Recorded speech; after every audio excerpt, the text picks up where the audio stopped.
Hey, this is Shawn Carnes with Nashville Underground Radio, and we are very, very happy and pleased to be here with Mr. Brian Milson, all the way from Odessa, Texas. It's good to be here. Thanks for having me. Yeah, no. Tell me about Odessa, the music scene there. Like, what's it close to? Music scene is it's quite versatile.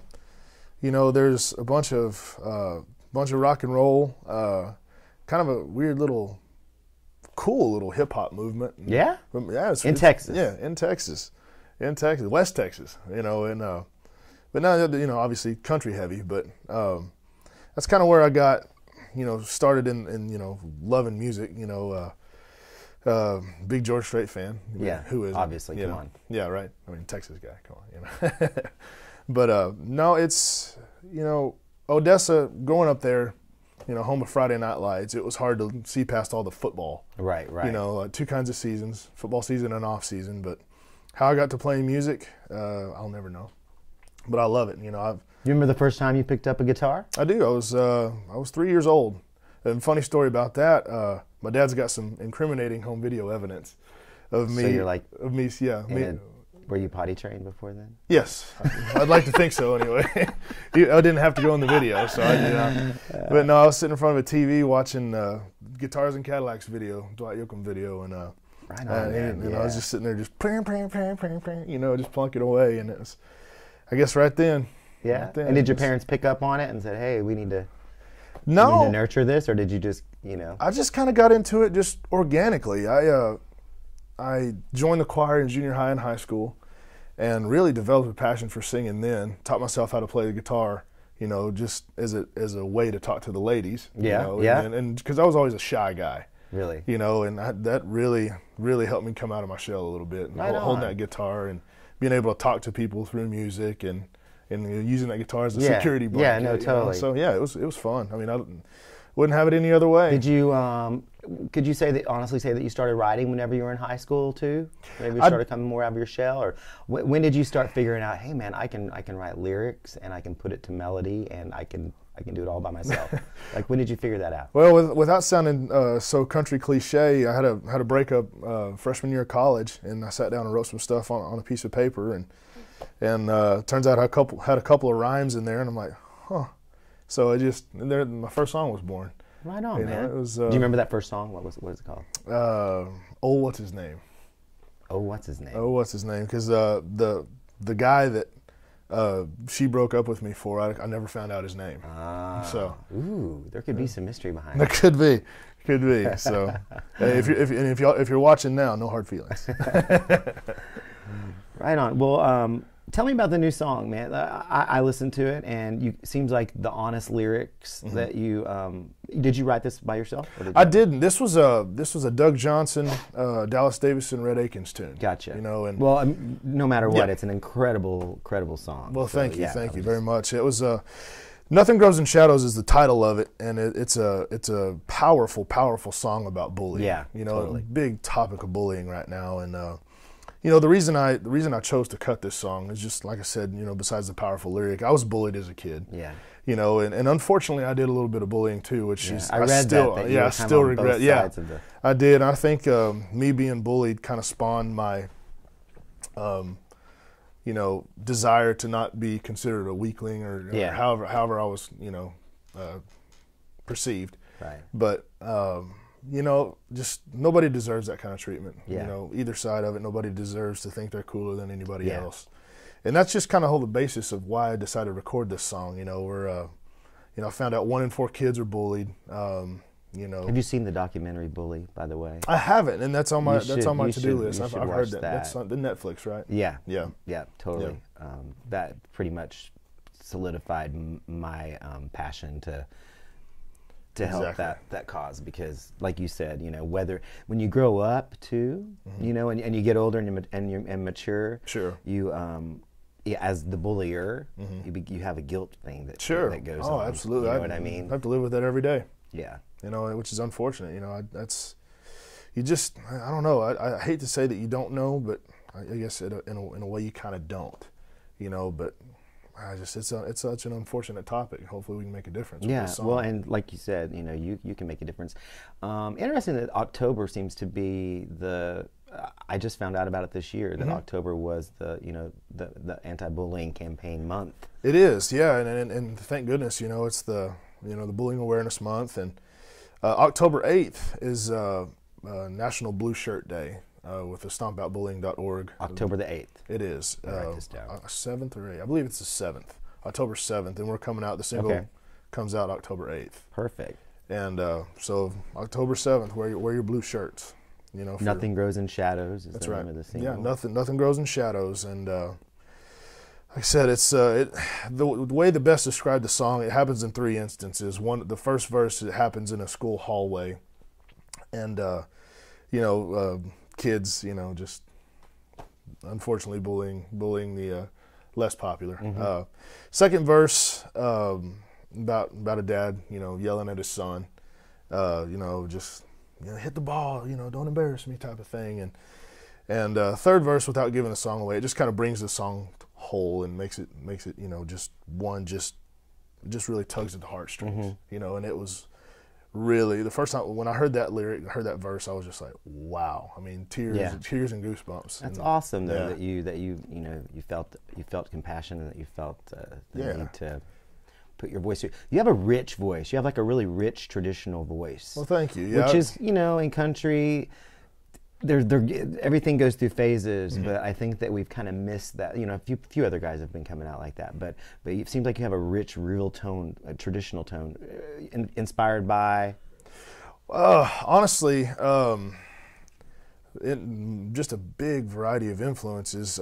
Anywhere from Hank Williams to Ernest Tubb to Merle Haggard to Roger Miller, all the way over to the Motown sound of the Temptations and the Four Tops and Smokey Robinson. The soul. Yeah, that's kind of I think where I get my soulful sound in there. It's also intertwined. Yeah. So. Now you met your management is Herb Grant. It is. How did you get affiliated with him? Well, funny story. Herb's also from Odessa, and my dad actually did the electrical work to his first nightclub in Odessa. Wow. So it just so your dad's an electrician. He is a master electrician in the oil field, and he is the hardest working man I've ever met. Just will not sit still, not even on a Sunday when you're supposed to. Yeah, yeah. But no, like I said, he did the electrical work to the one on the light up disco floors, and cool. Like with the squares. It is. Oh yeah. And so they've known each other since '72, and I guess when I decided I really wanted to do this, he goes, well, there's one person that can tell you whether or not you have a future in this. So we went and saw Mr. Graham, and very interesting. And that was 7-8 years ago. So did you have to do like a live kind of? I did. He goes, well, do you have your guitar with you? I said, yes, sir, I do. He goes, well, go get it. I'm like, huh?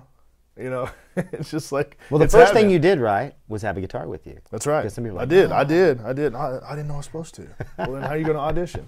But it was cool. I sang just a popular song out at the time, and he's like, well, just go put you a band together, up in Lubbock, and just come see me in a couple years, and that's exactly what I did. In a couple years. Mm-hmm. Yeah, he said you got to grow. How old were you then? I was 17. Okay, cool. And no, I'm sorry, 18. I just turned 18. But I did that. Banged around the Lubbock clubs for a couple years. And so you were getting gigs. I was. So you knew you were doing something right. Yes, I mean something. Just like I said, everything just kind of happened organically. I never really had to convince anybody, which is really cool. It's a blessing. That's what I'm saying. You're doing something right. Absolutely. I know. It's been great. It's been a great ride. Met a lot of great friends along the way. So very cool. Now, are you under independent label right now? Is there a label that you're? I'm actually affiliated with R&J Records. R&J. Mm-hmm. It's a James Stroud's label. Gotcha. Who also produced the project, which the song. Obviously, massive producer. Yeah, he's had some success. I think and 130 number ones. So did Herb kind of facilitate that, or had you had some kind of communication with him before that? Herb did facilitate the meeting. And him and my father were able to convince James to give me a shot. Is James a Texan?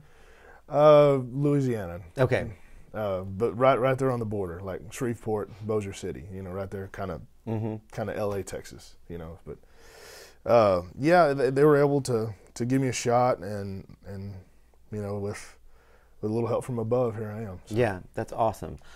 So let's do some fun questions. All right, perfect. All right. On a serious side, who would you most want to collaborate with as a female? As a female, wow, let's see. Man, that's a good question. I would probably have to say Dolly Parton. Okay. I can see that. She's just such an element of cool and such a, without sounding negative, a fashionista. I mean, she's always just changing it up. Yeah, and absolutely. Keeping everybody on their toes. I would love to sing with Dolly Parton. I can't imagine what it's going to be like without her around. Gosh. You know what I mean? And it seems like she's immortal now anyway. I know it. Well, I tell you what, though, that would be the fun. That would be a very much a highlight for me. Okay, so on the other side of the coin, male collaboration. George Strait. Yeah. Without question, he's my country hero for sure. I mean, he's done it right. I think 60 number ones can can back that up. Yeah. Never been in the media for a negative reason. Never. And he's kept it in Texas too. He's made his life there with his family. Absolutely, so he's a family man. God-fearing man. It's just he's easy to look up to. Yeah. He can be. I mean, just revered easily. Yeah. Okay, so we've had some of these songs come out that have been collaborations with hip hop. Pop people, like Florida Georgia Line, Jason Aldean, everything. If you could choose any, it doesn't have to be hip hop artist, but somebody in the pop world or rock world, if you could collaborate. The rock world. I'd probably say either Rob Thomas, which I know he's done some country collaborations as well, and Darius Rucker back in the Hootie and the Blowfish days. It's weird, I know. It's just, I mean, because those two albums, the Yourself or Someone Like You, the Matchbox 20 record, I still. He incorporates a lot of different elements too. He does. Jazz. He does. I mean, very, very, very well-rounded musician, and Hootie and the Blowfish days. I still cover "Let Her Cry." Yeah, you do. I do. That's one of my favorite Hootie songs, man. He's cool, man. He was smart about how he He did. I mean, decided to go into a totally different thing, and the longevity of his career has been now over 30 years now almost. Sure. But probably the most random and like, I guess. Yeah, random. Yeah. I want to know random. Random Prince. Okay. All right. Yep. The funk and the funk. Yeah, the funk and the whole psychedelic funk. Just awesome music that he creates. Yeah. And I think you could probably fit some twang in there, but I'd be willing to try. Be cool. Maybe in like maybe in a year maybe there might be that. Maybe so. That's the reason why we ask these questions. So hopefully somebody that has right. Hopefully somebody from that camp will listen and jump on it. I love it. So you say that you're new in the game. But you're not really. I'm not. I've about 11 years into it, and it's been a heck of a journey. A lot of personnel changes, a lot of self changes. Yeah. As far as it's like a relationship too. Unless you're happy with yourself, unless you know what I mean. Unless you're confident and happy with yourself, you really can't convey.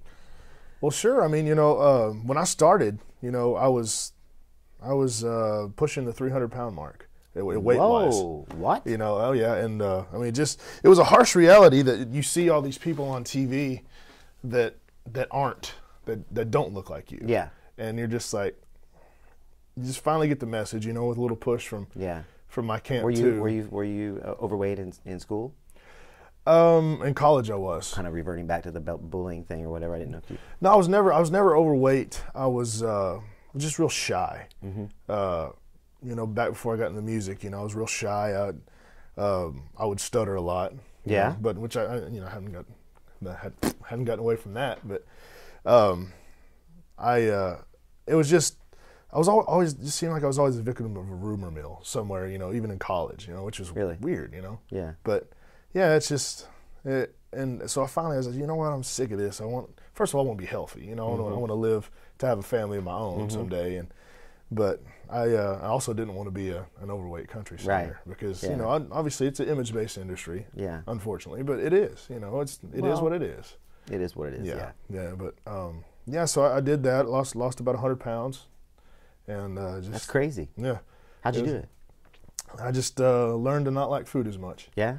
Yeah. Just you eat. Just you eat ate to better? Yeah. You eat to sustain yourself instead of being a glutton. Yeah. Exactly. Because I'm not a picky eater. I think that's what hurt me the most. Because I'll eat anything. Yeah. Just about anything. You know, I'm allergic to coconut, and I don't like artichoke hearts. And from anything else, the sky's the limit. So yeah, I went on a big time fitness regimen and just ate about 1,500 calories a day. It took me about 4 years because I didn't want to burn myself out on dieting because it's not discipline. It's just discipline yourself. Right. Yeah. It's just proportions and just self-control. Very cool. Well, you have a lot to say, and I like your honesty, and I think that people are gonna relate to you. Well, thank you. Honesty is what we all need in the music industry now. Right. On both sides, whether it be the industry side and the creative side. That's right. It's people want real. Absolutely, and that's what I tell other artists, aspiring artists. That they asked me what is the best advice you can give me. I said, do not surround yourself with yes people, because I did that for a couple of years, and I felt like it set me back. And you want people that are going to be honest with you, not just be like, oh my God, you're terrible, you need to give this up. And if you're offended, then you need to give it up. That's right. You have to have a thick skin. If you have a thin skin in this business, you should probably either put on a thick skin or consider another career choice, because it can get really brutal, which is fine. It builds character. You learn who you are very quick. Yeah. And it's boded well for me because I can take constructive criticism or non-constructive criticism. I'm the hardest person in the world to make mad. Now, have you been commuting back and forth from Texas to here over? I do. Odessa's got an airport that Southwest flies out of, and I just go there, and I'm here within 5 or 6 hours instead of driving 17. So are you thinking about making the move eventually? I am, eventually. I love it up here. There's hills and grass and trees. Nashville's pretty cool. It is. It's a cool town. Always something going on, and it's not just a country-based town, which I love. I love a little versatility, Yeah. No, it's cool. Like I said, especially for the camaraderie that you get with everybody's accessible. It is, it just, you wouldn't think it, but the music world is a small world. Like, everybody knows everybody in some form or fashion. Yeah. And I love that. I love it too. Well, I am excited to help you promote Nothing Grows in Shadows. Well, thank you. I'm excited to. The title, hello, Nothing Grows in Shadows. That's pretty powerful in itself.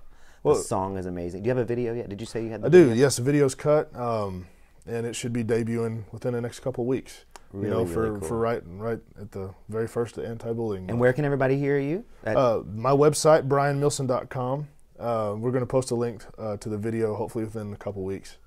And that's the place you can find all my hubs. Twitter, MySpace. Looks really good too. Yeah. Like your site looks good. There's not too much going on. Thank you. I wanted to make it very user friendly because I myself am not a technological person. Yeah, so to speak. I heard you talking about that earlier. Yeah, I know, and I'm sorry. I'm being way too honest here. No, there you go. Yeah, but hey, I love but you're easy to find, and also on your website you have all your Twitter and your social media stuff, Facebook, all that good stuff. Yes, and I respond to everything because I like to be hands-on. Very cool. So. I'm going to recommend too, I don't know if you're a Travis Tritt fan or not, but he's really trying to get his Twittering going. Mm-hmm. So I recommend that you tweet Travis. It's hard to say. Tweet the Tritt. Tweet the Tritt. Absolutely. And then he will definitely help you build your social media too, because he's all about that. Well, that's great. He's a fantastic guy. I love. You kind of remind me a little bit of his. There's a little element of. He's got an indistinguished. Sorry. Unforgettable voice. Well, thank you. There's some elements of the soul aspect that remind me of him. That's why I thought of that. Well, thank you. Yeah, he's a phenomenal guitar player and blues player, and just that soul. Just get that country soul like I have. I can see you guys getting along really well. That would be great. I'd love to. Tweet the Tritt. Tweet the Tritt. And also my Twitter handle's There you go. B Milson Music. So Do you drive a truck? I do drive a truck. You do drive a truck? Well, I have something for you then. All right. I would recommend you put the Nashville Underground radio. It's plastic, so it doesn't stick to your, you know, it won't peel off. It'll just peel right off. Cool. There you go. Well, I appreciate it. We appreciate you, Brian. Share the Nashville love, Underground guys. Radio with Brian Milson. Thank you so I'm much. looking for big things for you, I brother. really appreciate it. We wanna Thank you help so much. Totally. Thank you. Uh-huh. Thank you for your time.